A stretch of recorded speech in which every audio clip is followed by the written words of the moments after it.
Hi guys, this is Life of Homeo by Janani, first year BHMS. So, in the video, physiology, chapter 133. So, properties of nerve fibers வந்து start பண்ணோம். So, இது வந்து first conductivity தான் வந்து நம்ம first பார்க்க போறோம். ஓகேங்களா? So, conductivity, first வந்து conductivity. ஓகேங்களா? ஸோ இந்த கண்டக்டிவிட்டியில் அவுட்லைன் மாதிரி பார்ப்போம். இந்த கண்டக்டிவிட்டியில் வந்து ரெண்டு டாப்பிக்காக மெயின் டாப்பிக்காக வந்து பார்ப்போம். ஒன்று வந்து பார்த்தோம்னா மெக்கானிசம் ஆஃப் கண்டக்ஷன் ஆக்ஷன் பொட்டன்ஷியலோடைய கண்டக்ஷன் எப்படி நடக்குது அப்படின்றது அதோடைய மெக்கானிசம் பற்றி பார்ப்போம். அதுக்கப்புறம் பார்த்தோம் அப்படின்னா சால்டேட்டரி கண்டக்ஷன்ஸ் அப்படின்னு ஒன்று இருக்கு.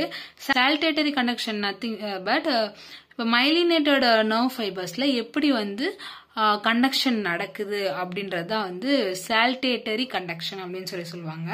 ஓகேங்களா? ஸோ இப்போ mechanism of conduction of action potential. So action potential mechanism எப்படி நடக்கும் அப்படின்னா ஒரு 3 ஸ்டெப்ஸ் வந்து இருக்கு. ஒன்று பார்த்தோம் அப்படின்னா depolarisation, repolarisation and then hyper polarisation அப்படின்னு சொல்லிட்டு. ஸோ இந்த ஆக்ஷன் பொட்டன்ஷியல் நல்லா டீட்டெயிலாக வந்து அந்த வீடியோ ஆக்ஷன் பொட்டன்ஷியல் மட்டும் தனியாக நான் வந்து டீட்டெயிலாக டிஸ்கிரிப்ஷன் வந்து தரேன். ஓகேங்களா? ஸோ என்ன அப்படின்றது டெஃபனிஷன்ஸ் மட்டும் நம்ம வந்து பார்த்துப்போம். ஸோ இந்த மெக்கானிசம் ஆஃப் கண்டக்ஷன் ஆக்ஷன் பொட்டன்ஷியலில் அதான் சொல்லிட்டல depolarisation, repolarisation and then hyperpolarisation சொல்லிட்டு 3 ஸ்டெப்ஸ் இருக்கு. ஸோ இங்கே ஃபர்ஸ்ட் என்ன நடக்கும் அப்படின்னா டீபோலரைசேஷன் தான் நடக்கும். ஸோ இந்த டீபோலரைசேஷன் தான் first phase of action potential. Action பொட்டன்ஷியலோட ஃபர்ஸ்ட் ஃபேஸ் வந்து டீபோலரைசேஷன் தான். இப்போ வந்து பார்த்தோம் அப்படின்னா ரெஸ்டிங் மெம்பரேன் இருக்கு இல்லையா, அந்த ரெஸ்டிங் மெம்பரேன் பார்த்தோம் அப்படின்னா ரெஸ்ட்ல இருக்கும்போது அங்கே வந்து -70 மில்லிவோல்ட் வந்து இருக்கும். அப்படி ரெஸ்ட்ல இருக்கும்போது அங்கே வந்து sodium channels and then potassium channels and then other இன்னும் 2 சேனல்ஸ் வந்து ப்ரெசென்ட் ஆயிருக்கும். நிறைய சேனல்ஸ் வந்து ப்ரெசென்ட் ஆயிருக்குமா. இப்போ அயன் சேனல்ஸ் வந்து ப்ரெசென்ட் ஆயிருக்கும். இப்போ வந்து ரெஸ்டிங் மெம்பரேன் -70 மில்லிவோல்ட்ல இருந்து -55 மில்லிவோல்ட்டுக்கு வந்து போகும். அப்படி போகும்போது அது வந்து த்ரெஷ்ஹோல்டுன்னு சொல்லுவாங்க.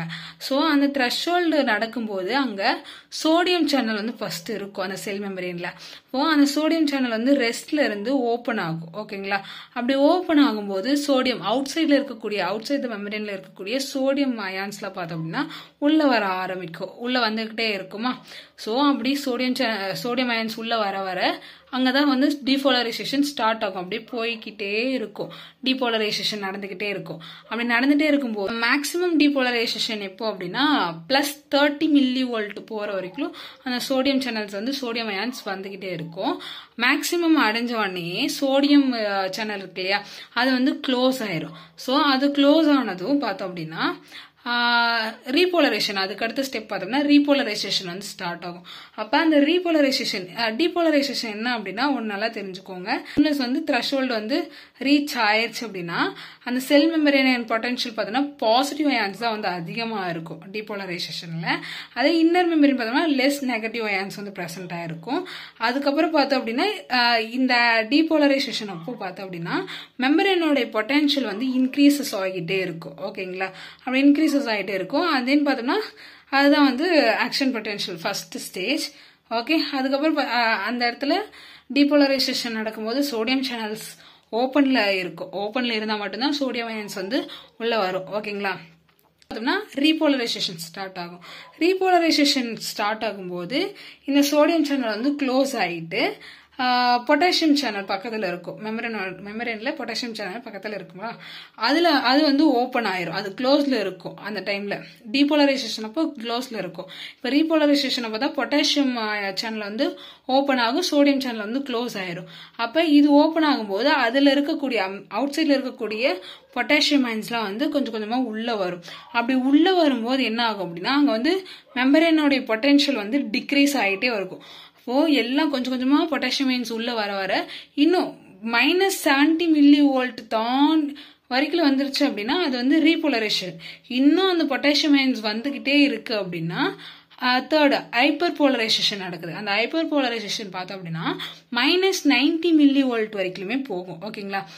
ஸோ அந்த மைனஸ் 90 மில்லிவோல்ட் வரைக்கும் ரீச் ஆயிடுச்சு. அதுதான் மேக்ஸிமம், அதுதான் ஹைப்பர் போலரைசேஷன் ஃபேஸ். ஓகேங்களா? ஸோ இப்போ மறுபடி மைனஸ் 90ல இருந்து மைனஸ் 70 மில்லி வோல்ட்டுக்கு வந்து போகும். அப்படி போகும்போது என்ன ஆகும்னா 2 சேனல்ஸ் வந்து ப்ரெசென்ட் ஆயிருக்கும். பொட்டாசியம் சேனல் க்ளோஸ் ஆயிருச்சா, அந்த டைம்ல வந்து க்ளோஸ் ஆயிரும். அப்போ க்ளோஸ் ஆனோடனே பக்கத்தில் இருக்க சேனல்ஸ் என்ன பண்ணும் அப்படின்னா அந்த சேனல்ல வந்து ஏடிபி போய் ஏடிபியா மாறும். ஸோ அதுல ஒரு அயான் வந்து போகுமா, அப்படி அயான் போகும்போது 3 சோடியம் வெளியே அனுப்பிட்டு 2 சோடியம் வந்து உள்ள எடுத்துக்கும். ஸோ இந்த மாதிரி மைனஸ் 70 வர வரைக்கும் இந்த ப்ராசஸ் வந்து நடந்துகிட்டே இருக்கும். ஸோ இதுதான் வந்து ஆக்ஷன் பொட்டன்ஷியல் மெத்தட். ஓகேங்களா? ஸோ இது வரைக்கும் தெரிஞ்சாலே போதும். ஓகே, என்ன அப்படின்னா ரீபோலரைசேஷன் ஓகே டிக்ரீசஸ், அந்த ரீபோலரைசேஷன் மெம்பரேன் பொட்டன்ஷியலை டிக்ரீசஸ் பண்ணும். அங்கே வந்து பார்த்தோம் அப்படின்னா பொட்டாசியம் சேனல் வந்து ஓப்பனிங்ல இருக்கும், சோடியம் சேனல்ஸ் வந்து க்ளோசிங்ல இருக்கும். ஓகே, ஸோ இது வந்து எஃபெக்டார் ஆர்கனை வந்து ஸ்டிமுலேட் பண்ணாது, பட் டீபோலரைசேஷன் எஃபெக்டார் ஆர்கனை ஸ்டிமுலேட் பண்ணும். அதே ஹைப்பர் போலரைசேஷன் என்ன, high amount of increase amount of electrical impulse வந்து இன்க்ரீஸ் ஆகிட்டே இருக்கும்.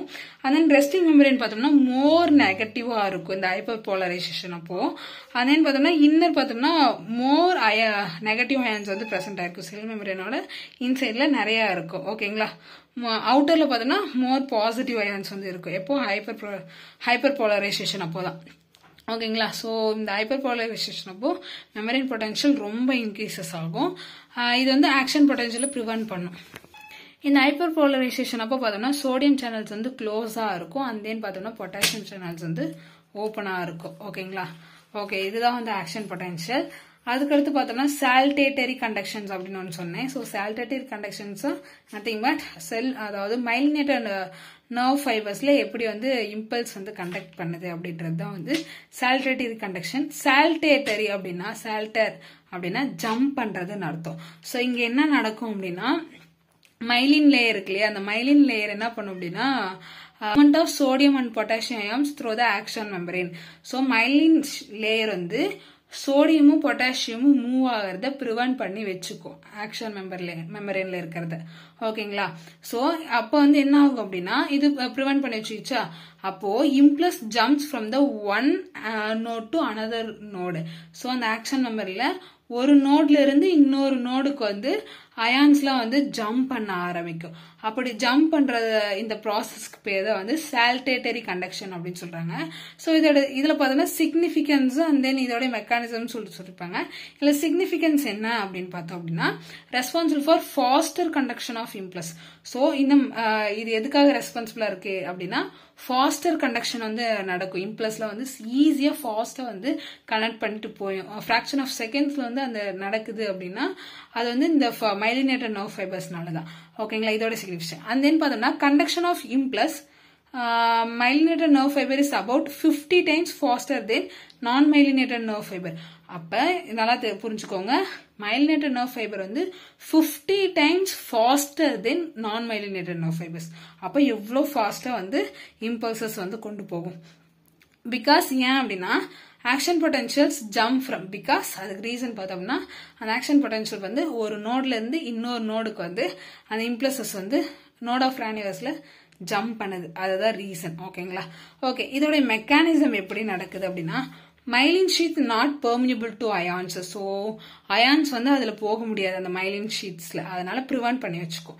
அந்தேன்னு பார்த்தோம்னா அந்த சோடியம் அயான் என்ன ஆகும் அப்படின்னா enter from outer fluid. So இது ப்ரிவென்ட் பண்ணி வச்சுக்கிட்டோம்னா அந்த சோடியம் அவுட்டர்ல வந்து ஃப்ளூயிட்லாம் இருக்கு இல்லையா, அதுல வந்து என்டர் ஆகும்.